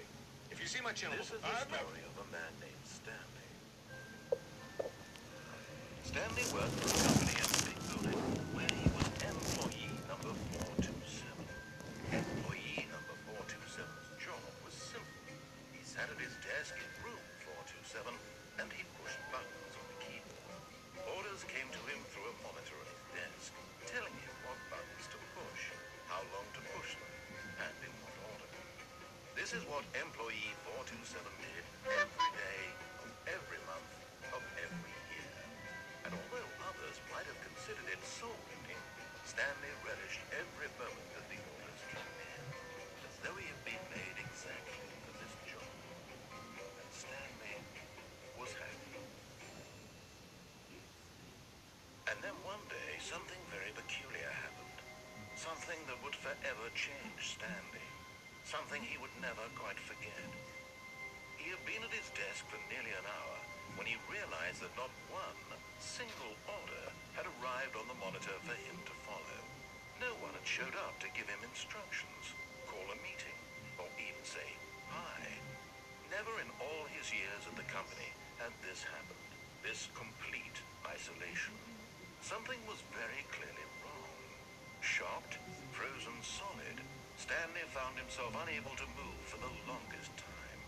But as he came to his wits and regained his senses, He got up from his desk and stepped out of his office. And we are. So you remember it's actually quite familiar. It's the same one in the last one, so I know that there's more to this game than there is before. So let's just venture out and see what it is. And remember, this is a narration-driven game, so I'm going to be conversing with the narrator more than I'm going to be conversing with you guys. Well, All his co-workers were gone. What could it mean? what could... Stanley decided to go to the meeting room. Perhaps it was simply Mr. Memmott. No matter how hard Stanley looked, he couldn't find a trace of his co-workers. Absolutely not! I can't find a trace of my coworkers. Thanks for the hint. So I need to get to a meeting room, you say? Now the question is, and what you guys need to decide in the comments below, do I do what he tells me? Do I speak good English, man? Or do I go on my own? Where is the meeting room? No. Nope. Meeting room! Stanley went around touching every little thing in the office.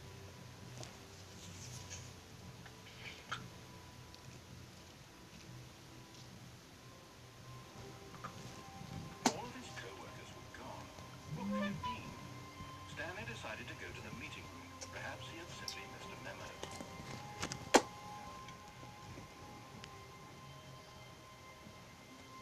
When Stanley came to a set of two open doors, he entered the door on his left. This was not the correct way to the meeting room, and Stanley knew it perfectly well. Perhaps he wanted to stop by the employee lounge first, just to admire it. Yes, truly a room worth admiring. It had really been worth the detour after all, just to spend a few moments here in this immaculate, beautifully constructed room. Stanley simply stood here, drinking it all in. But eager to get back to business, Stanley took the first open door on his left. Stanley was so bad at following directions, it's incredible he wasn't 5 years ago.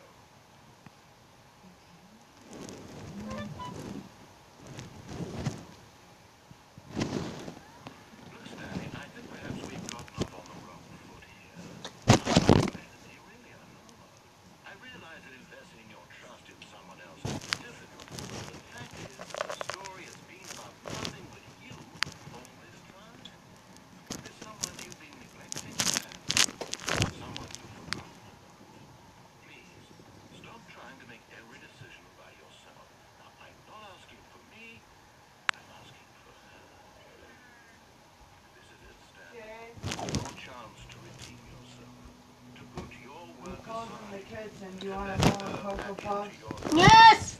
Give me a kiss. Okay, well, I haven't seen you all day and it's Valentine's Day. You've been hiding on me. no, that was me. No, this is you. No, different. I am different. I am different. Where'd you get that? My- Can I bite it? No!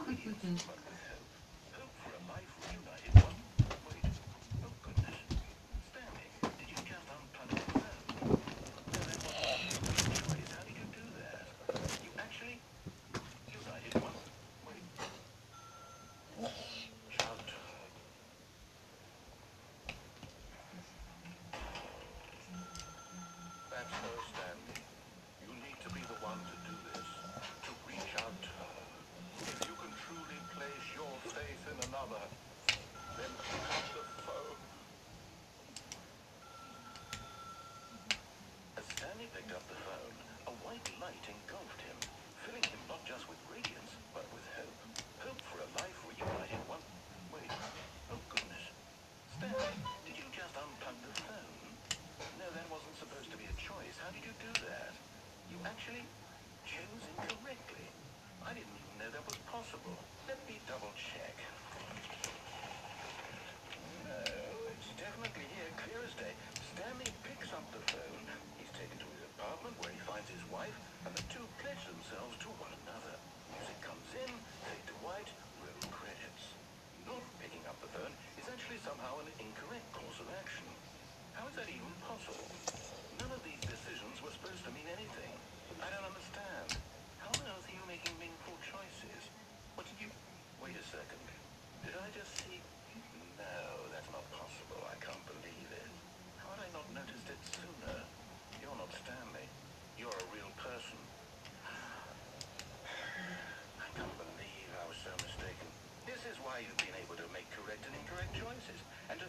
letting you run around in this game for so long. If you made any more wrong choices, you might have been I'll get it. Can you give me it? You are the laziest fucking 10-year-old I've ever met. Or did you not grasp the severity of the situation? Well, That I much have is that kind of more. person I know. After this, we're going to bed. so we can educate you properly on safe decision making in the real world. Please observe this helpful instructional video. I would have ate that. Choice. It's the best part of being a real person. But if used incorrectly, can also be the most dangerous. For example, in this scenario, a hypothetical real person named Stephen has a choice. He could spend years helping improve the quality of life for citizens of impoverished third. Making things for you. From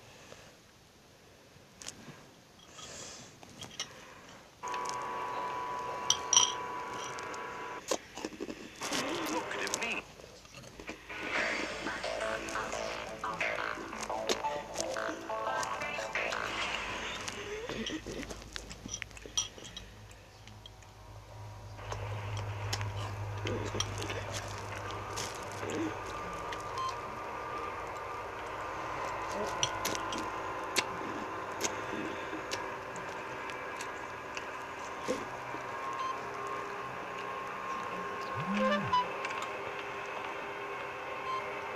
Gone.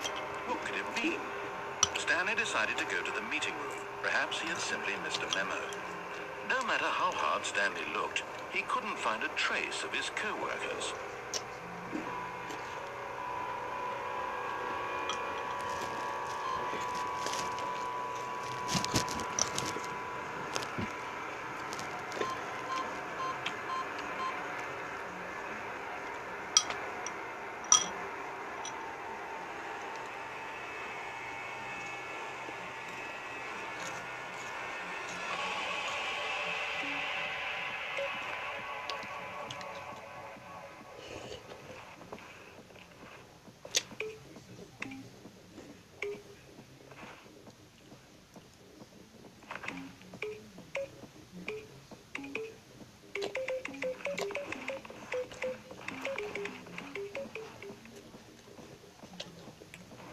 All right, I've got a solution. This time, to make sure we don't get lost, I've employed the help of a Stanley Parole line. Just what line? How simple is that? You see, the line knows best. Yes, yes, destination. Oh, Stanley. No, it's all. When we end up at the destination, even if there's no other. Oh, no, it's just one destination. It's a story. Simply have to move forward. Only find a train. Such a destination is never to be. Either in a station or the nature of life. Oh, have we back there? Right, I'm not sure where I was going with all that. You know what?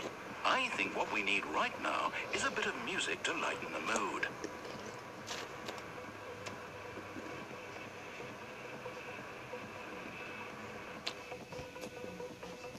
Left.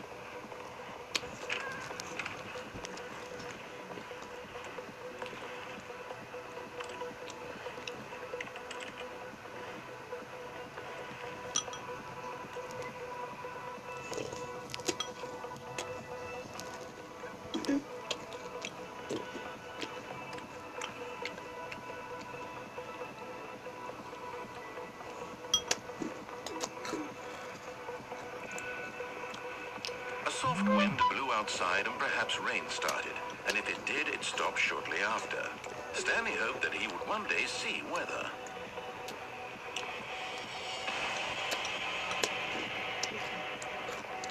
When Stanley came to a set of two open...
you think that, Stanley?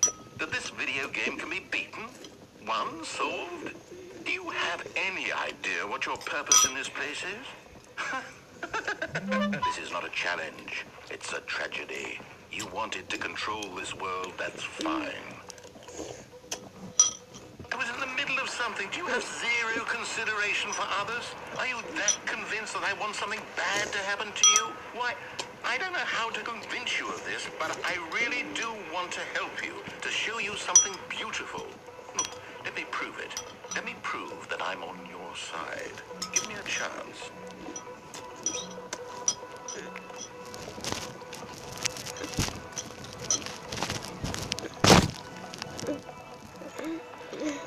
All of his co-workers were gone. What could it mean? Stanley decided to go to the meeting room. Perhaps he had simply missed a memo.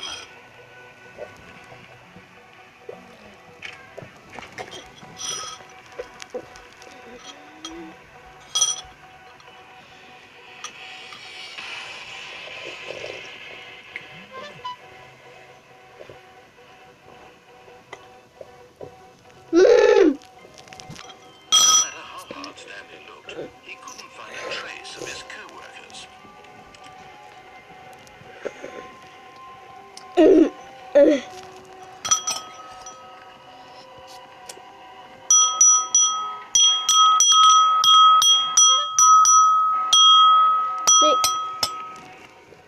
Three, two, one. Jingle bells, jingle all the way. Oh, what fun it is to ride in one horse open sleigh. Hey!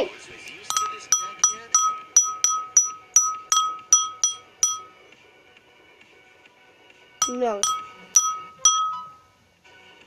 Well, I don't know how to say this politely, but you could literally just hit escape and...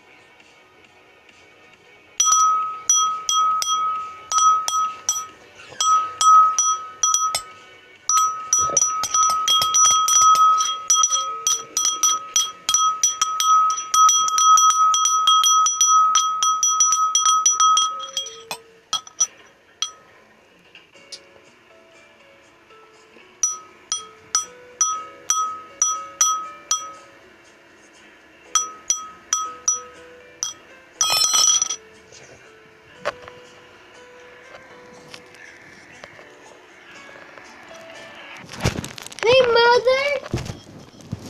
Hey, Mother! Can I ask you a question? What time is it? When do I wake up at school? Huh? Yeah.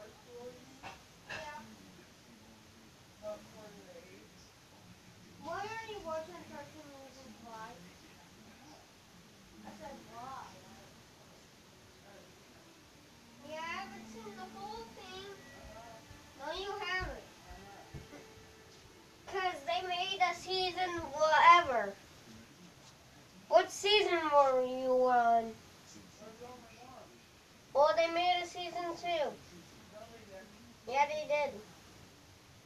They made a season 3 of Magicians and it's on TV right now, but we won't get it on Netflix till the end of the year. What? No! That's just completely bull crap!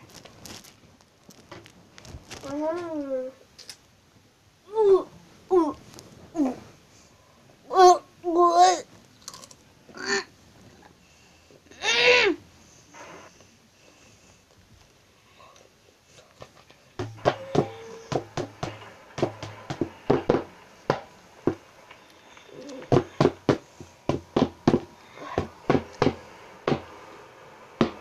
But Stanley just couldn't do it. He considered the possibility of facing his boss, admitting he had left his post during work hours.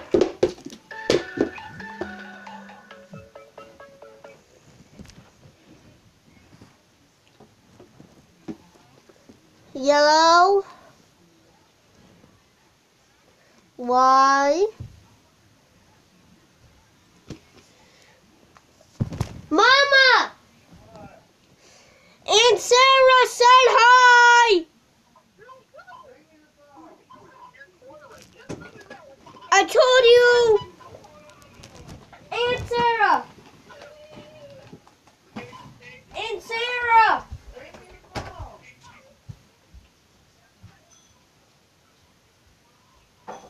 Here's your phone.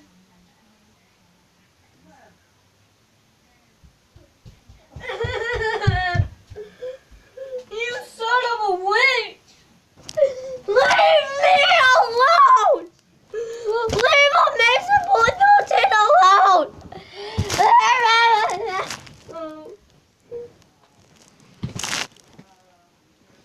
Leave the panda alone!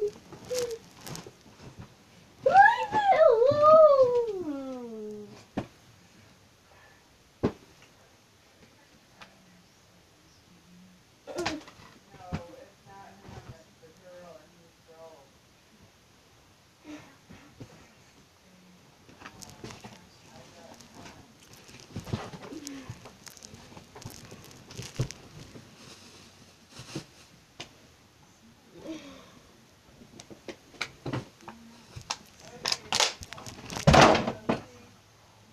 What?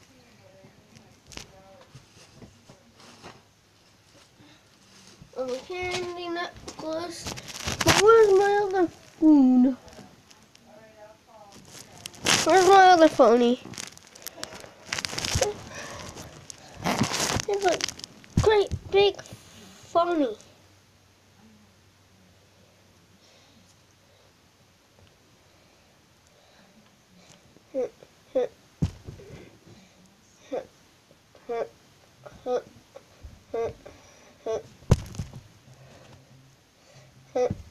Oh, come on.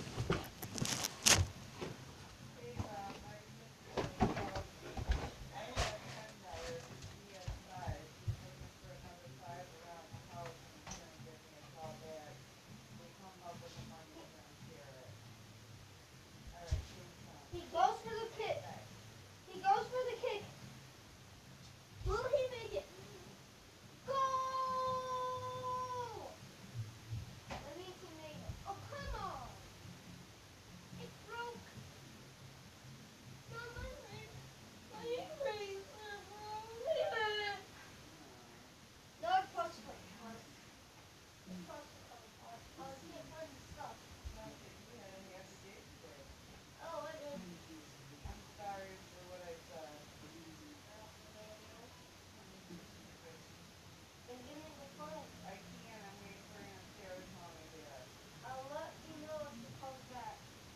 There's only 7%. You're going to charge it? Yes, that's why I've been doing it the whole time. Well, it doesn't look charged. Well, I was. Do you believe me? Don't believe.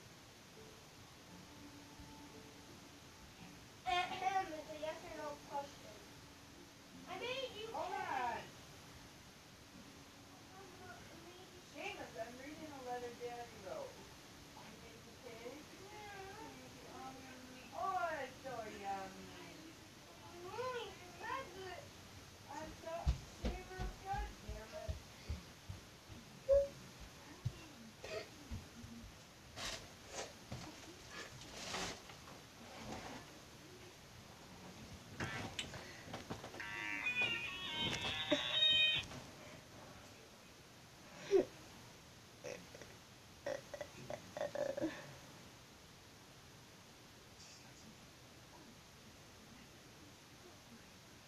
Delete.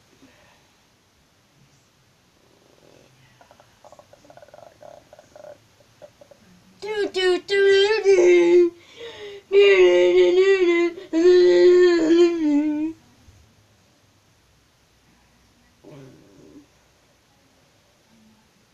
A or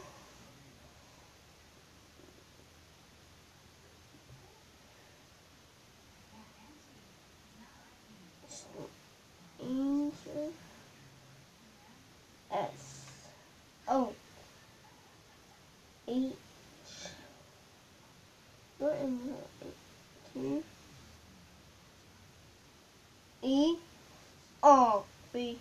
No, A. 18. She. Text. patch. Patch.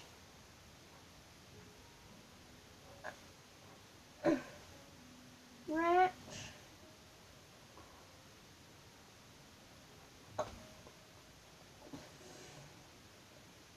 Match.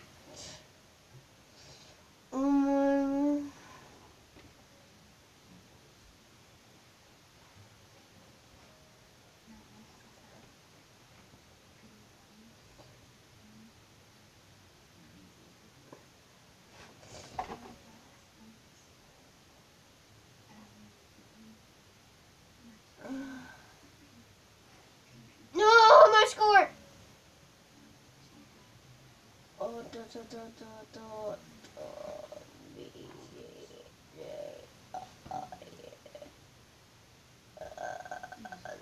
alphabet.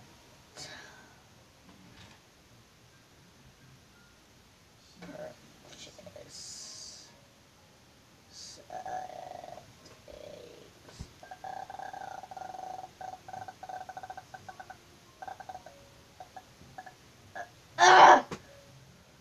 Time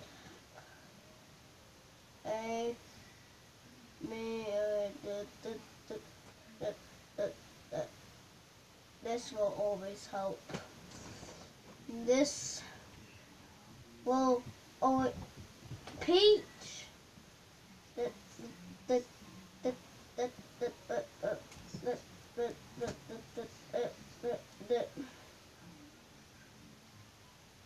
No! This game is shit. Gimme.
could hear me over everybody too. I go, It was a good movie. It was better than I thought it would be. I didn't want to go.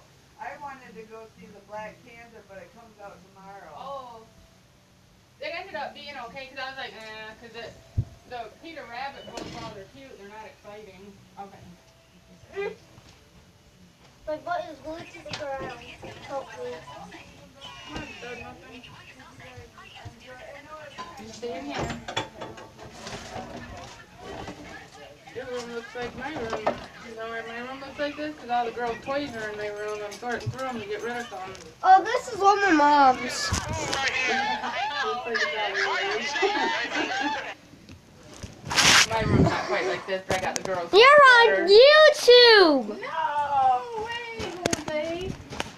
I want to get your beautiful face. No, you don't. Nope. Uh-oh. No, it's Sarah. It's not face. Psych. You brat. Don't put me on YouTube. You're trying to put me on TV. YouTube doesn't go to the TV. Oh. You're trying to put me on YouTube, and I don't want to be on YouTube. No, honey, don't. I need you to go back there for a minute. He said you can get another one.